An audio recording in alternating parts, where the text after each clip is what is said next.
आता आपण जे बघितलं होतं की गुजरात रेडचं झालं, पण आता तुम्हाला बोराची बाग दाखवतो. बोराची, हे बोराचीच आहेत का बघा बाग. अरे बोर तरी कमी लागतात झाडाला, इथं पेरू किती लागलाय बघा. लोकांच्या सेटिंगचा प्रॉब्लेम असतात आणि अक्षरशः एवढी सेटिंग झालेली आहे इथं, म्हणजे झाडं अक्षरशः गच्च भरलेत फळांनी. तुम्ही पाहू शकता. हे बनकर बंधूंचं खरं तर श्रेय म्हणावं लागेल, त्यांचं कष्ट तुम्ही बघा काय आहे ते. म्हणजे अक्षरशः पाचट सगळीकडे त्यांच्या सगळ्या क्षेत्रामध्ये जे झाडांवरती, झाडांच्या बुडांमध्ये जे आहे ते पाचट सगळीकडे पसरवलं आहे. आणि त्याचा परिणाम असा होतो की ह्या पाचट टाकण्याचा परिणाम असा आहे की बाबा ही व्हीएनआरची बाग आहे त्यांची, पलीकडची जी दाखवली आपण गुजरात रेडची, आणि ही व्हीएनआरची बाग आहे. व्हीएनआरचा पेरूचं सेटिंग बघा काय आहे त्यांचं. तुम्ही पाहू शकता की पाचट टाकण्याचा परिणाम असा आहे की त्यांचं सेटिंग, त्यांचं म्हणणं आहे की चांगलं होतं वगैरे. त्यांच्यासोबत आता गप्पा मारूया. दादा, हे किती एकर, किती झाड आहेत तुमच्याकडे याचे व्हीएनआरचे, किती झाड आहेत? व्हीएनआरची 1200 झाड आहे ते. 1200 झाड. किती वर्षापूर्वीची बाग आहे? ही 2019 ला लावलेली बाग आहे. 2019 ला. बरं, याच्यामध्ये किती फंब बसलाय का? एका झाडावरती किती सेटिंग आहे तुमच्या आता सध्या? एका झाडावर 150 ते 200 फॉर्म बसलेला आहे. बापरे. आणि रेट काय आहे आता याचा? किती दिवसात कटिंग येणार आहे हा माल? आता हे चालू आजचा रेट विचार केला तर 75 ते 80 रुपये रेट चालू आहे आजचा. आजचा रेट 75 ते 80 रुपये. बरं, याच्यावरती आता किती दिवसात हा माल कटिंग होणार आहे? तुमच्या हार्वेस्टिंग किती दिवसात होणार आहे? हा एक 8 ते 10 दिवसात थोडाफार माल निघू शकतो या बागेतनं. म्हणजे बघून मला एक सांगा तुम्ही की हे जे बागाची फळं तोडायची ते बघून तोडावं लागतात. हा बघून याच्यासाठी कसं कळणार आपल्याला की बाबा हे हे असं हार्वेस्टिंगला आले की नाही? हे आलेलं आहे असं हार्वेस्टिंगला. हे आलेलं आहे या हार्वेस्टिंगला असं. हार्वेस्टिंगला आलेला आहे पेरू. एकंदरीत साईज काय होते पेरूची नक्की व्हीएनआरची? साईज तशी 600 पर्यंतच व्यापाऱ्याला चालते. ज्यादा माल असल्यामुळे 600 पर्यंत होती साईज. आणि जे रिजेक्ट माल निघालेला असतो बाजूला, तो कुठे जातो तुमचा? तो असा मार्केटला पुन्हा मुंबईला बॉक्स भरून. पुण्या मुंबईला मार्केटला बॉक्स भरून जातो. म्हणजे एकंदरीत 1200 झाडं त्यांची व्हीएनआरची आहेत. पण तैवान पिंकची झाडं किती आहेत तुमच्याकडे? तैवान पिंकचे तरी झाड असं 2000 ते 2200 झाड आहे. 2000 ते 2200 त्यांच्याकडे झाड तैवान पिंकचं. त्यांच्या बंधूंना विचारूया की नक्की आतापर्यंत दादा तैवान पिंकला किंवा सॉरी गुजरात आपलं या व्हीएनआरच्या बागेमध्ये आणि व्हीएनआरला आतापर्यंत उच्चांकित दर किती रुपये मिळालेले तुम्हाला?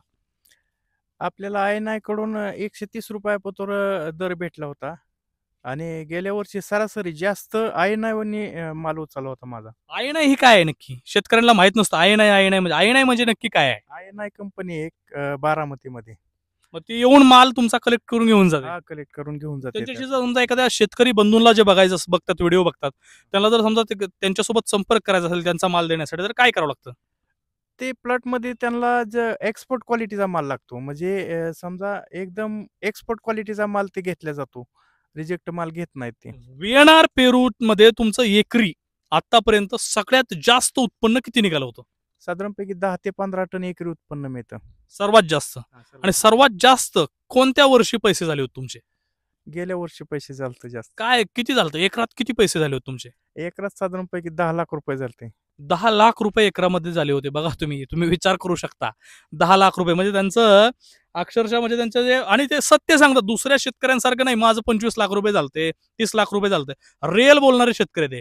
म्हणजे कोणत्याही शेतकऱ्याने त्यांच्या बाईट ऐकून त्यांनी विचार करावा आणि त्याच्यावरती नंतर तो डिसिजन घ्यावा पेरू लावायचं का नाही, असं त्यांचं एकंदरीत म्हणणं आहे. म्हणून त्यामुळे ते सगळे सत्य गोष्टी सांगतात आपल्याला. 10 लाख रुपयाचं उत्पन्न झालं होतं. म्हणजे 1200 झाडांमध्ये आतापर्यंत तुम्हाला किती रुपये मिळाले? गेल्या वर्षी मला 1200 झाडामध्ये 35 लाख रुपये उत्पन्न मिळलं होतं व्हीएनआरच्या बागेमधून. आणि आतापर्यंत किती मिळाले 2019 पासून आतापर्यंत?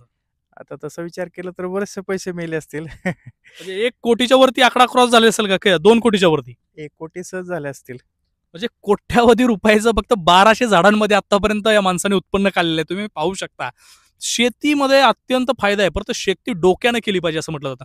आता पलीकडे तुमचा तैवान पिंकचा पेरू आहे. तैवान पिंकची झाडं किती आहेत तुमच्याकडे? तैवान पिंकचे 2000 झाडं आहेत. 2000 झाडं आहेत त्यांची तैवान पिंकची. आणि तैवान पिंकचा उच्चांकित दर आतापर्यंत किती मिळाला आहे तुम्हाला? 80 ते 90 रुपये किलो पर्यंत मिळालेला आहे आतापर्यंत. आतापर्यंत. आत्ताचं कटिंग चालू काय रेटने चालू असतं? आता 60 रुपये ते 55 रुपये दर चालू आहेत. आणि सगळ्यात महत्वाचं म्हणजे तुमच्या झाडावरती सेटिंग किती आहे आता सध्या? सेटिंग 200 ते 250 सेटिंग आहे. अहो, लोकांच्या भागाला आता अशी सिच्युएशन आहे, खरंच तुम्हाला सांगतो, आम्ही बऱ्याच ठिकाणी फिरतो, कोणाची 100 क्रॉस करणं अवघड झालं लोकांना सेटिंगला. तुम्ही 200-250 सेटिंग केलं. आणि खरंच आहे, तुम्हाला मी मगाशी बोराचा उल्लेख केला होता, बोरासारखी फळं लागलेत अक्षरशः. म्हणजे सेटिंग जे होतं, तुम्ही जे मगाशी पाचट सांगितलं, पाचटचाच परिणाम आहे का? हा पाचचा फायदा असा होतो की पांढरी मुळी जास्त चालते आणि तणनाशक मारण्याची गरज पडत नाही. बघा हे फायदे असतात. मग तणनाशक जर बागेमध्ये तणनाशक न मारल्यामुळे काय होतं? पांढरीमुळे भरपूर चालते आणि उत्पन्नात वाढ होते. उत्पन्नात वाढ होते. म्हणजे तुम्ही जर तणनाशक घेतलं नाही तर उत्पन्नात वाढ होत असं त्यांचं म्हणणं आहे. तर आता मला एक सांगा, हे जे तुम्ही आता सध्या जे हार्वेस्टिंग करणार आहे किंवा काय करणार आहे, याच्यासाठी एकरी खर्च किती येतो नक्की? हार्वेस्टिंग करण्यासाठी 5 ते 6 लेबरची कार होते याला. 5 ते 6 लेबर याचं हार्वेस्टिंग करू शकतात. हा करू शकतात. तुमच्या घरचीच ते म्हणजे बिहारवरनं वगैरे यूपीवरनं बाहेरच्या राज्यातून जे लेबर आणले तेच करतात सगळं. यूपी वरून आलेले ते, बीडवरनं लेबर आलेले ते. म्हणजे आपलं मराठी आणि परदेशी असे दोन्ही पण तुम्ही एकंदर संगनमताने ठेवलेली लोक आहेत सगळे. आणि आम्ही स्वतः सुद्धा हार्वेस्टिंग करायला मदत करतो ना. अशी चर्चा होते एकंदरीत आम्ही गावातून येतो तर तुमच्या महिला देखील ट्रॅक्टरने औषध मारतात असं एकंदरीत आम्हाला ऐकायला मिळालं. हो, महिला बी ट्रॅक्टरने औषध मारते ते, शेतीतले कामं करते ते आणि शेतीत जाण्यासाठी, येण्यासाठी, लेबर वाहण्यासाठी स्वतः ती पुढाकार घेते ते आणि लेबर आणते ते, नेते ते, माल नेते ते. पाहू शकता की महिला घरातून बाहेर निघायचं कोट्यावधी रुपयांचं उत्पन्न आहे, परंतु शेतकऱ्यांनी शेतकऱ्यासारखं राहिलं पाहिजे असं त्यांचं म्हणणं आहे. यांच्या महिला ज्या आहेत त्या ट्रॅक्टर चालवतात, हार्वेस्टिंग करतात, औषध मारतात. तर तुम्ही पाहू शकता किती म्हणजे अक्षरशः किती जमिनीवरती लोक आहेत. त्यांचे बंगले तुम्हाला आम्ही दाखवणार आहे स्क्रीनवरती.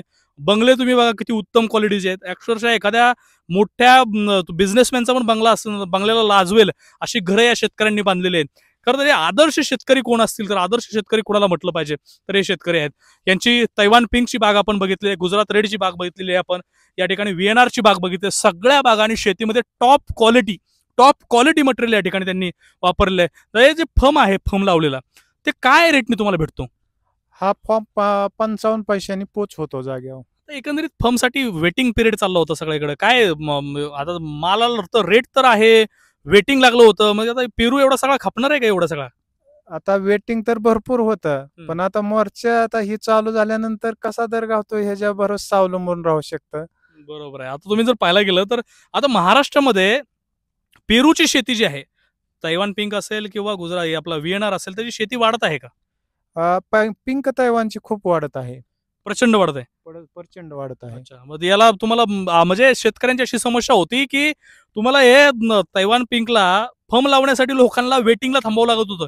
एवढे त्या ठिकाणी लोकांच्या समस्या निर्माण झाल्या होत्या तैवान पिंकच्या.